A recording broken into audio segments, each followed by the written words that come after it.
Hello friends, welcome to our channel आहा जिंदगी tricky maths. इस लेक्चर में हम डिस्कस करेंगे। मान लीजिए हमें एक नंबर दिया हुआ है n फैक्टोरियल। ठीक है, तो इसमें किसी प्राइम नंबर सपोज p है हमारा, तो p की हाईएस्ट पावर क्या होगी n फैक्टोरियल में। तो कैसे कैलकुलेट करते हैं, देखिए इसका एक फॉर्मूला होता है, आपको शॉर्टकट फॉर्मूला है, ये आप नोट डाउन कर लीजिए। हाईएस्ट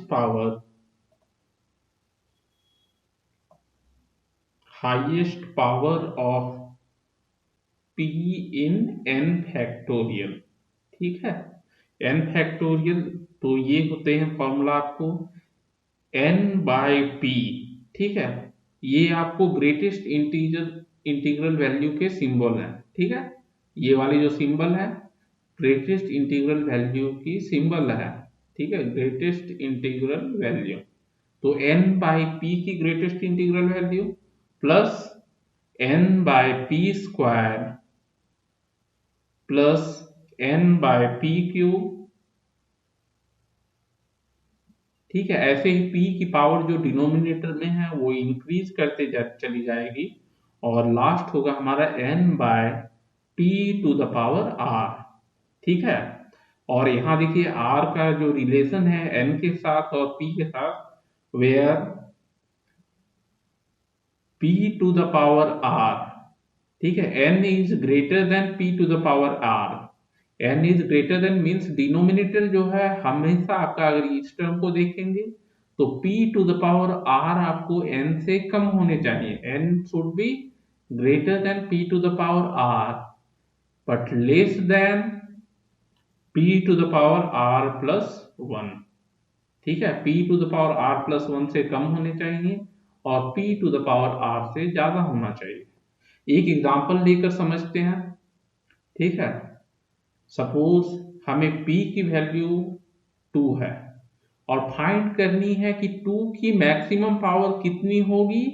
किस में फाइंड करनी है? 10 फैक्टोरियल में। मीन्स हमारी n की वैल्यू हो गई, यहां देखिए, here n equal to 10 factorial. ठीक है, सॉरी n तो 10 ही हो जाएगा, 10 फैक्टोरियल नहीं होगा। n 10 है, 10 फैक्टोरियल में हमें फाइंड करनी है, तो n 10 हो गया और p जो है आपका 2 हो गया, p इक्वल टू 2। तो अब कैसे फाइंड करेंगे, देखिए क्या हो जाएगा highest power. Therefore highest power of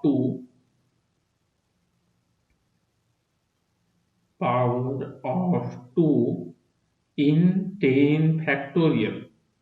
ठीक है, तो n की वैल्यू सब्स्टिट्यूट करने हैं यहाँ। n कितनी है हमारी? 10 है, तो 10 डिवाइडेड बाय 2 प्लस क्या करेंगे उसके बाद 10 डिवाइडेड बाय 2 स्क्वायर। ठीक है, फॉर्मूला यूज करते जाइए, प्लस 10 डिवाइडेड बाय 2 क्यूब। ठीक है, अब देखिए 2 क्यूब कितना हो गया? 8 हो गया। ठीक है, तो 8 से अगर यहां देखेंगे 8 जो है 10 से कम है, इसको सेटिस्फाई कर रहा है। बट अगर 2 टू द पावर 4 कर देते हैं, मीन्स 2 टू द पावर 4 जो है हमारी 16 हो जाएगी और 2 टू द पावर मीन्स यहाँ पर हमारे r की वैल्यू हो गई 3।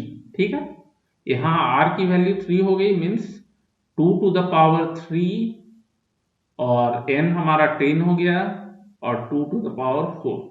ठीक है, 2 टू द पावर 4 करेंगे तो 10 डिवाइडेड बाय 16, तो उसका ग्रेटेस्ट इंटीग्रल फंक्शन वैल्यू 0 हो जाएगा।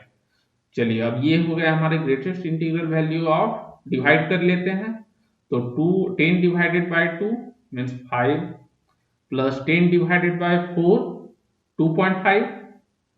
ठीक है, और हमें सिर्फ इंटीग्रल वैल्यू लेने हैं। अगर ग्रेटेस्ट इंटीग्रल वैल्यू के बारे में आपको पता नहीं है तो एक हमारा लेक्चर है इसमें, greatest integral value, list integral value और फ्रैक्शनल पार्ट, तो वो देख लीजिएगा, अच्छे से समझ में आ जाएगा आपको।